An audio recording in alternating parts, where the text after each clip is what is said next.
It's KC101, and we've got another edition of Saturday with Seniors brought to you by FCCB.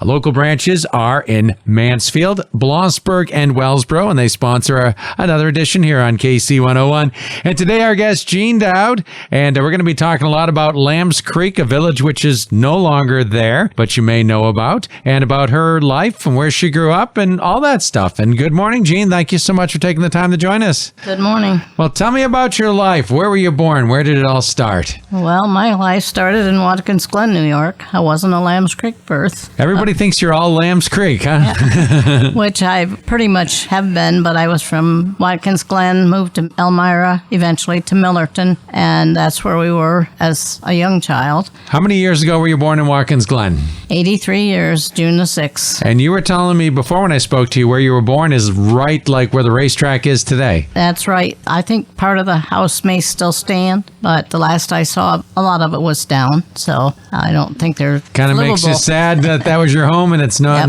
not so much anymore. Yep. So then you eventually moved to Lambs Creek. Is that your first area in Tioga County to live? Yes, it would have been my first. Mm-hmm. My mother was born in Lambs Creek. My grandfather, Alfred Waters, was born in Lambs Creek. So you have family going back, how many years would that be? Over 100 years in Lambs Creek? The Waters were some of the original people, but there were a lot of old families through there too. We're still friends of descendants. So for those that don't know Lambs Creek and the story of it, north of Mansfield, the Tioga River continues down, and we got Lambs Creek Road, but there used to be a lot more than Lambs Creek Road going north of Mansfield.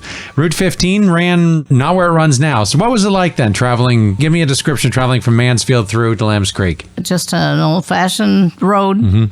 It ran from Mansfield going north. Coming out of Mansfield, it's about 3 miles to Lambs Creek. In between is Kellytown, and that's where my husband's parents originally bought in, I think, about 1933.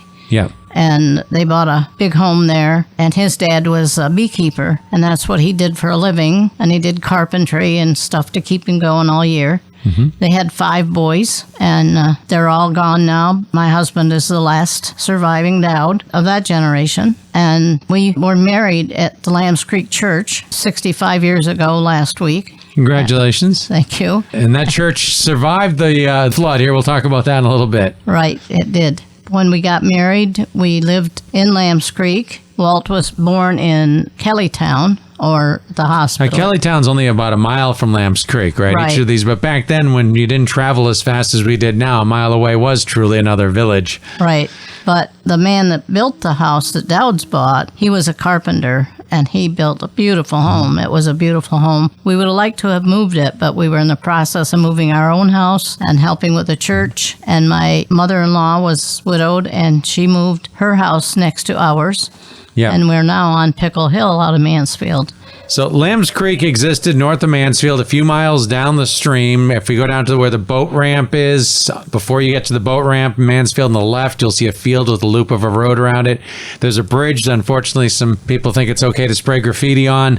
Those are your 2 ways into the village that no longer exists. That's true. It was a busy village. We had 1 store, and that was still standing when I was in high school. And there was a dance hall in the top of that store over the years. That wasn't there when I was growing up. Yeah. I mean, it no longer was a dance hall. Yes. And then there was a railroad depot on the north end as you come out of Old Lambs Creek to go back onto 15. There was the depot, and then there was 1 house that belonged to the Sumners, and that's no longer there. There's just nothing left there. There's so little left. And at one time, how many houses were in Lambs Creek? About? I would have said around probably 30. 30 or so houses. And was the town always worried about that someday this might be taken away to build a Tioga reservoir? They talked about it for years and years.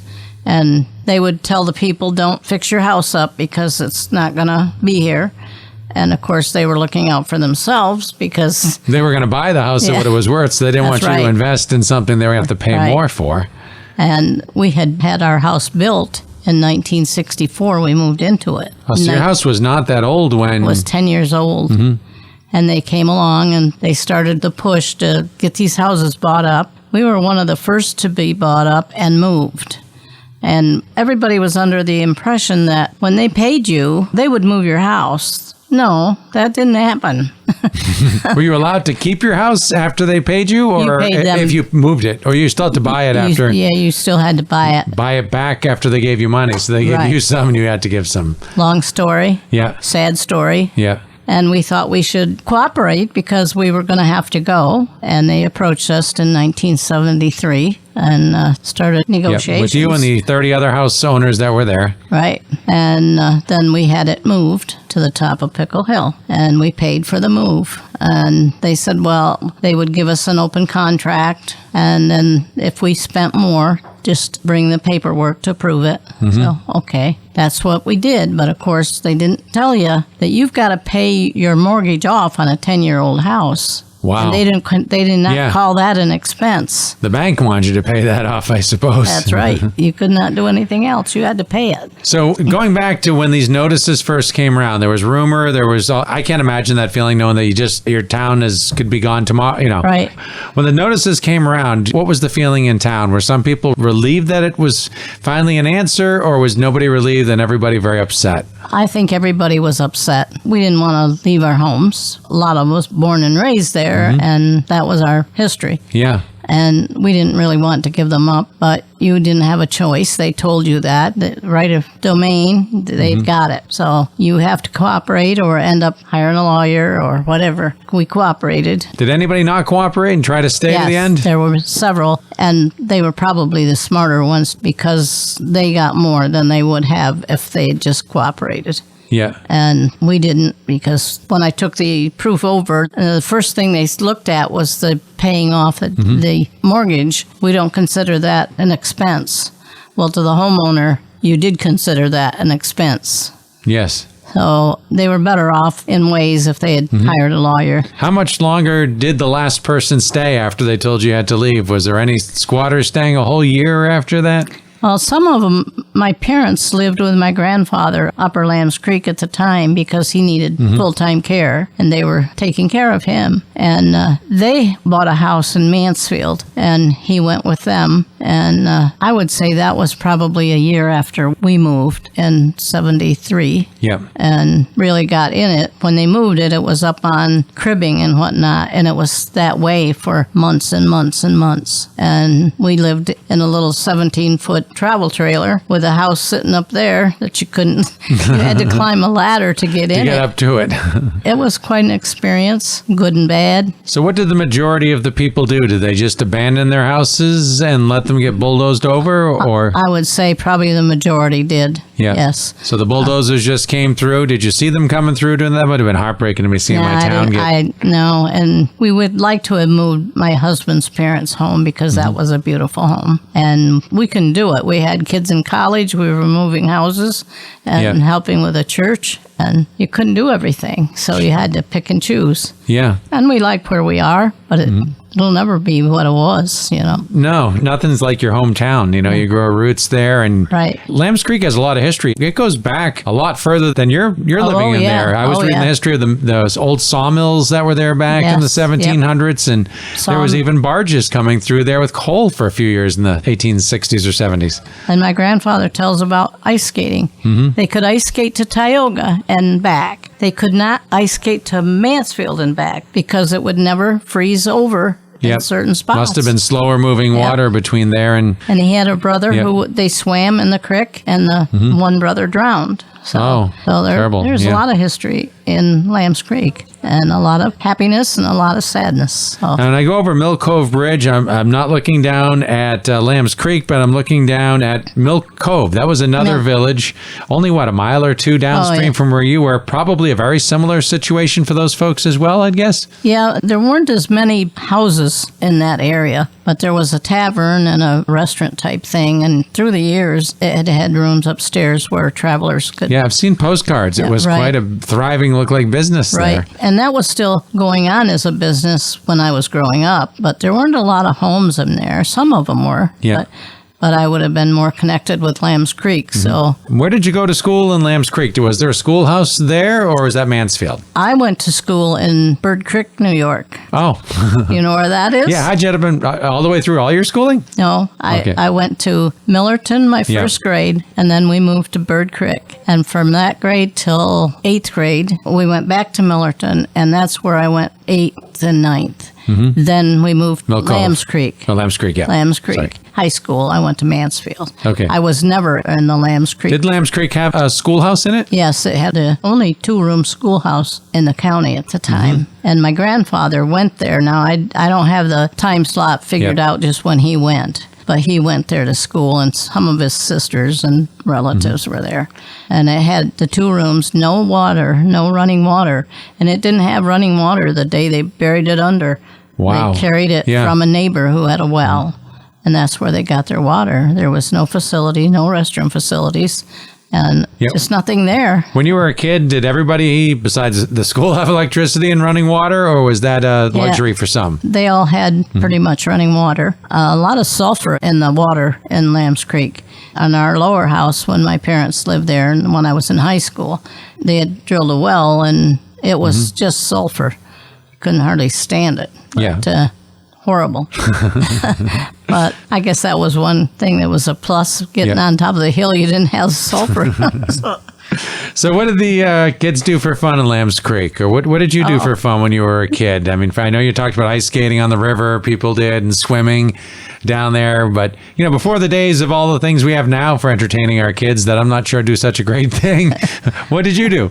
Well, a lot of the parties were at what they called the community building at that time. That was the one with the dance hall on the second floor? No, that was in the store. But the community building was the same as the school building. The 2-room school building was later the community building. And it still had the blackboards on the wall. And I have a piece of chalk, but I got to locate it. Someone going down to see Lambs Creek now.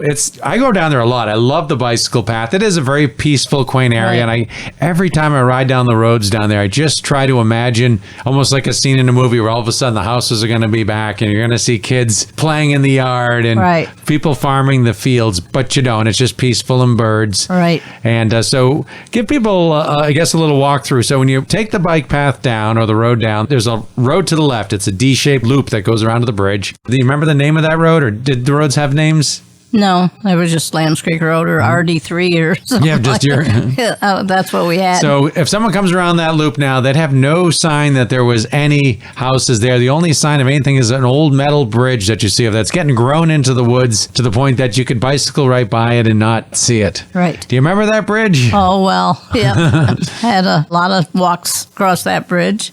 And it was just a great place to grow up. So going around that loop, if everything was there still, I would see most of the houses of Lambs Creek on that loop right there, or a dozen or more houses if they were still there. Yeah. Oh, yeah. That's just least. Crazy to think about all that's gone, and you can still go there, but it's not there. That's right. It was a good place, good neighbors. It was just a good old time. So after everybody moved out, did people get back together? I know you have some reunions. Is that something that happened right away, or take a little while for everybody to miss each other? It took a while, and it was in 2006. And I was in Mansfield visiting some former neighbors that had moved into town and whatnot. And one of them that had been a resident had moved into the Williamsport area, and she was there visiting. And they said, wouldn't it be fun if we could get some people together? And I said, well, we can try it. We got a couple days. Yep. And the first one, there were 12 of us. And they said, we need to do this every year. And so you did. So we started from there. And then we had it at our house for a couple of years. And then we wanted to make it bigger so everybody that wanted to could be there and we could get word. So then the next time we went to the Lambs Creek Pavilion, and that was great, but it wasn't great as you got older because the facilities at Lambs Creek are nothing like I've run. There's no water and no facilities, but we rented it for the same price that you do at I've Run. For what it's worth, it's been gated off all this year that I've gone down to bicycle. Oh, really? Yeah, I'm not sure why. Maybe someone can tell me from DCNR what's going on there. But that would be interesting. Yeah. And then up above where that pavilion sits, what would it be up on Old 15 at one time? It was new and then it was old. There were motels. And I don't know if there's anything of them left. I have never walked up there to see. Walter's shaking his head nothing. that there's... Nothing. That everything was pulled off the planet there. It was. And But we had great neighbors, and the church was the meeting place, Yep. and the community hall. For Halloween, they had a Halloween party and dipped for apples and the old-fashioned Old-fashioned fun. Now, Lambs Creek Church did survive. That is one of the buildings that was moved. It was. And does it look the same today as it did then? Or did they remodel it when it moved or over time? Or when you look at it, would you recognize it in the pictures? When it was originally built, there was no basement and under it. And in the 60s, they did manually put a basement and under there. And then we got washed out. Yeah. And it took everything. I went up to the first floor. They had the basement finished, and it was Sunday school rooms. But when the flood came, it got to the very top step, but it didn't get into the sanctuary. But it ruined everything that was in the basement, the records and everything. So then we moved the Sunday school and what was left when he eventually went into the community building. Yeah. And that's where it was. And then eventually the building was moved by the same company that moved our homes. And they moved the whole church. And we also had a parsonage down at the lower Lambs Creek. That building was also moved, and that's what is the parsonage today. And I don't think I'm crazy there. I think I've got it right. A lot of years. But all the weddings would be in the church, and then the reception would be at the community building. And it wasn't any fancy $2,000 an hour. It was just an old building. Sure. But many memories. Filled with lots of love and memories. And wow.